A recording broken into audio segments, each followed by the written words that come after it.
सुनाओ Adani power limited. अब देखिए 543.45 का प्राइस हमें देखने को मिल रहा है एंड यहाँ पर हमारे सामने जब से एक बड़ी अपसाइड हमें देखने को मिली है उसके बाद से अगर आप देखें तो एक भी अच्छा खासा मूव देखने को नहीं मिला है। 588 का लेवल ये क्रॉस कर नहीं पा रहा है एंड ऐसे में बांग्लादेश से यहाँ पर खबर आ जाती है कि हमें आपकी ज़रूरत नहीं है। ऐसे में आगे क्या इम्पैक्ट पड़ने वाला है, फ्यूचर इम्पैक्ट की हम बात करने वाले हैं। सो बेसिकली अच्छी बात यह है कि यहाँ पर 3.86% के रिटर्न में हम वापस लौट आए हैं जो कि नेगेटिव चला गया था आफ्टर यूएस से जो यहाँ पर खबर निकल कर आई थी। 440 के लेवल हमने देखने को मिल गए थे एंड ऐसे में वहाँ से एक अच्छी सॉलिड रिकवरी देखने को मिली। कम से कम जहाँ से टूटे थे वहाँ तक तो पहुँच गए, ये एक अच्छी बात लगी। बट यहाँ पर आने वाले टाइम में ना फ्यूचर प्रॉब्लम्स काफ़ी सारी देखने को मिल सकती है क्योंकि जैसा हम जानते हैं अडानी पावर के ना बहुत सारे एग्रीमेंट्स हैं एंड उस एग्रीमेंट में एक यहाँ पर बांग्लादेश का भी एग्रीमेंट है जो कि आगे बिजली लेने के लिए तैयार नहीं है। ऐसे में फाइनेंशियल पर तो इम्पैक्ट पड़ेगा ही एंड ऐसा नहीं है कि अडानी पावर ही चलने के लिए तैयार नहीं है। आप देखेंगे आज अडानी ग्रीन रुक गया है, आज 1.5% की गिरावट के साथ क्लोजिंग हुई है, 1% की गिरावट के साथ क्लोजिंग हुई है अडानी टोटल गैस की। एंड उसके बाद यहाँ पर जो तेजी देखने को मिली है पोर्ट के अंदर, जैसे कि मैं 2 ही स्टॉक के नाम लेता हूँ अडानी ग्रुप के अंदर, पोर्ट और पावर। यहाँ पर आपके सामने यही अव्वल नंबर के यहाँ पर जो है स्टॉक देखने को मिल जाते हैं। बाकी अगर आप देखें Adani total gas, Adani green, Adani energy solutions, ये सब चले किसकी वजह से? F&O में इंक्लूजन हो गया तो लोगों ने बाइंग करना स्टार्ट कर दी। ऐसे में यहाँ पर ना पॉजिटिव मूवमेंट मिल गया और लोगों का पैसा बहुत सारा बन चुका है ऑप्शन से।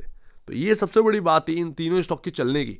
अब जब यहाँ पर ना एक अपसाइड मिल गई तो वो यहाँ पर ना काम करना बंद कर दिया, बस यहाँ पर ठंडे पड़ गए। बट ना कंपनी ऐसी देखिए जो अंदर से पोला ना हो, एक थोड़ा ना हट्टा कट्टा बाहर से भी दिख रहा हो लेकिन अंदर से पोला ना हो, वो अडानी पावर ही दिखती है अडानी ग्रुप के अंदर। यहाँ पर अगर आप देखोगे बांग्लादेश कह रहा है we told them there is no need, Bangladesh cut electricity import from Adani power. काम निकल गया भैया, हाथ छोड़ दिया, बात इतनी सी है। तो यहाँ पर ना इनसे भी अच्छा खासा रेवेन्यू आता था, ऐसा नहीं है कि कोई छोटा मोटा रेवेन्यू आ रहा हो, अच्छा खासा रेवेन्यू यहाँ से यहाँ पर जनरेट होता था अडानी पावर को। एंड अब यहाँ पर आगे मुश्किलें बढ़ जाएंगी। एग्रीमेंट टूट रहा है, ऑलमोस्ट टूट ही गया, जब नहीं है नीड तो नहीं है। तो यहाँ पर ना ये थोड़ा सा फ्यूचर रिस्क जो है वो अपने बन चुका है। अब यही चीज़ ना थोड़ा सा यहाँ पर ना एक सोचने वाली बात है कि अर्निंग्स कितना यहाँ पर कम निकल कर आएंगी। एक तो मार्केट के अंदर कोई बात नहीं करता अडानी पावर के ऊपर, एंड उसके बाद यहाँ पर इतनी बड़ी खबर आ गई, किसी ने यहाँ पर ना रत्ती भर यहाँ पर ना इम्पैक्ट नहीं पड़ा, कोई बात करने के लिए तैयार नहीं है।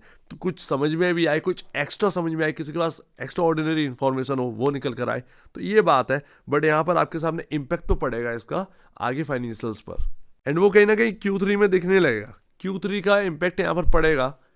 अब सिंपल सी बात है, एक लंबे टाइम हो गया, 4 महीने से यहाँ पर बिजली नहीं लेंगे तो उसका असर पड़ेगा ना सीधा सीधा। एंड वो पैसे भी नहीं दे रहे, जो यहाँ पर ना एक उन्होंने पैसे ले रखे हैं, मतलब जो चुकाने वो भी देने का नाम नहीं ले रहे हैं।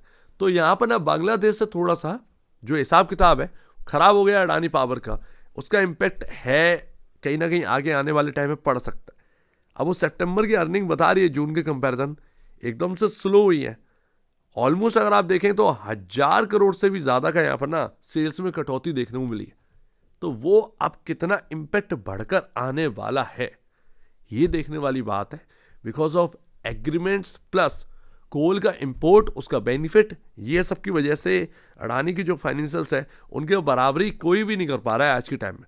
लेकिन जब वही फीके पड़ने लगे तो थोड़ा सा यहाँ पर ना कुछ तो यहाँ पर प्रॉब्लम आएगी। अब आने वाले प्रॉफिट को देखना पड़ेगा, कुछ क्वार्टर तो कम से कम देखिए, Q3 Q4 ये एटलीस्ट देखिए, इनमें समझ में आ जाएगा कि क्या इम्पैक्ट आ रहा है। अब यहाँ पर प्रॉफिटेबिलिटी अगर गिरेगी, सिंपल सी बात है, वो थोड़ी सी प्रॉफिटेबिलिटी पे डैमेज तो हो गई।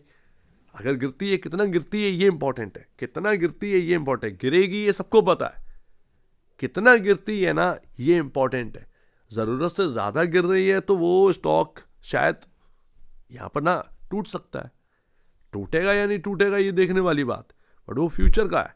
लेकिन फ्यूचर रिस्क यहाँ पर ना बन रहे हैं अडानी पावर के अंदर, ये तो कहीं ना कहीं समझ में आ रहा है। बाकी जो भी हो, फ्यूचर रिस्क है नहीं है वगैरह वगैरह वगैरह वगैरह डजेंट मैटर। अब डजेंट मैटर भी नहीं कह सकते, वो तो यहाँ पर ना सीधा फाइनेंशियल पर इम्पैक्ट है। कोई और चीज़ होता है यार, चलो ठीक है हम आगे काम नहीं करेंगे वगैरह वगैरह, ये सब चीज़ें अलग है। बट यहाँ पर ये चीज़ काफ़ी बड़ी हो जाती है। अब यहाँ पर किसी देश को सप्लाई कर रहे हो तो सीधी सी बात है वो आपका फाइनेंशियल पर एक गहरा असर पहुँचा सकता है। तो देखने वाली बात हो गई। बट यहाँ पर अगर आप देखेंगे तो यहाँ पर ऑलमोस्ट पी रेशियो शायद टाटा पावर से काफ़ी हाफ पर चल रहा है। 50% टाटा पावर का पी रेशियो है, लमसम 32 के पी पर चल रहा है टाटा पावर। अडानी पावर चला है 16.57 के पी पर।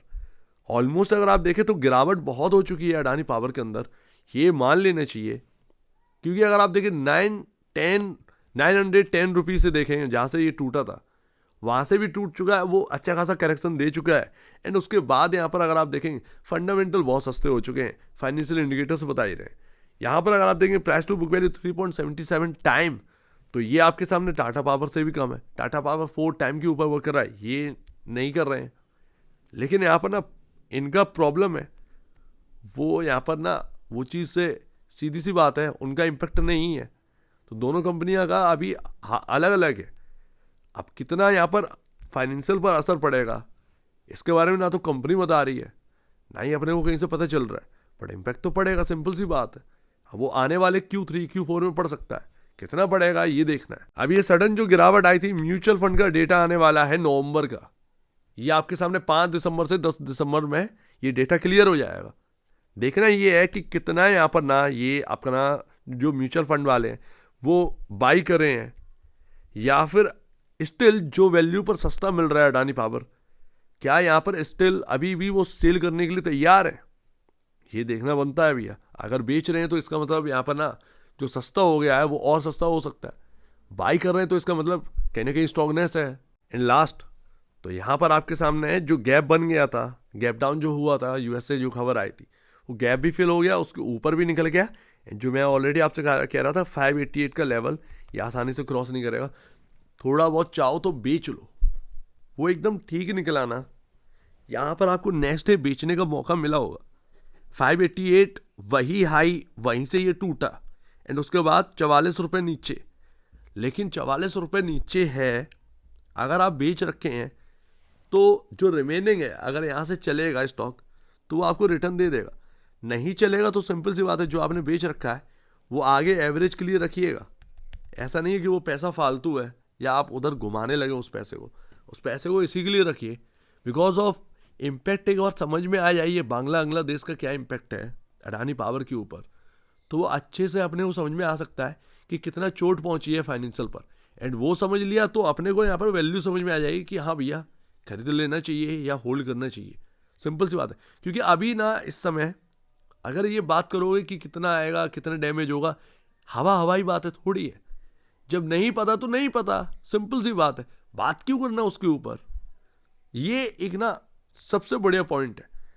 पता है डैमेज होगा, कितना होगा नहीं पता, आएंगे जब रिजल्ट तब देख लेंगे, सिंपल सी बात है। तो वो चीज़ ना अपन पहले से प्रिपेयर, ये चीज़ होनी चाहिए।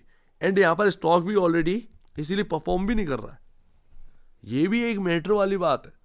तो ये सारी चीज़ें जो है ना, मतलब स्टॉक क्यों परफॉर्म नहीं कर रहा, कुछ रीज़न जब ढूंढने निकलते हैं तो कुछ रीज़न ये ऐसे निकलते हैं।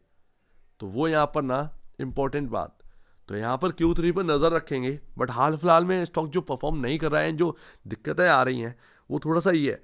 बाकी अडानी ग्रीन एनर्जी उसका हाई वैल्यूएशन का चक्कर है, ATGL उसका भी हाई वैल्यूएशन का चक्कर है, वो F&O के चक्कर में वो यहाँ पर ना थोड़ा बहुत स्पाइक मार गए। बट लॉन्गर टर्म के लिए वो स्टॉक नहीं है, लॉन्गर टर्म के लिए यही स्टॉक है। अडानी पावर हुआ, अडानी पोर्ट हुआ, ये आपके लॉन्गर टर्म के लिए। इनसे बेहतर शायद कुछ है नहीं अडानी ग्रुप के अंदर। इवन अडानी को अगर समझना है, मैं तो हर एक बार में यही बात बोलता हूँ, अडानी को अगर समझना है, गौतम अडानी को समझना है तो वो 2 कंपनियों से समझिए। एक तो सबसे बड़ी है पोर्ट, उसके अलावा कुछ है ही नहीं। दूसरा अगर आपको देखना है तो अडानी पावर मिलता है। ये 2 कंपनी है जिससे आप गौतम अडानी को समझ सकते हैं, अदरवाइज और कुछ है ही नहीं समझने के लिए। तो ये बात है। सो उम्मीद है काफ़ी कुछ आपको समझ में आया होगा। एक बार निवेश से पहले या बेचने से पहले अपने ब्रोकर एडवाइस से जरूर सलाह लीजिए, खुद की स्टडी करिएगा, उससे बेहतर कुछ भी नहीं है। खुद की स्टडी मस्ट है। तो आप दीजिए वीडियो देखने के लिए बहुत धन्यवाद दोस्तों।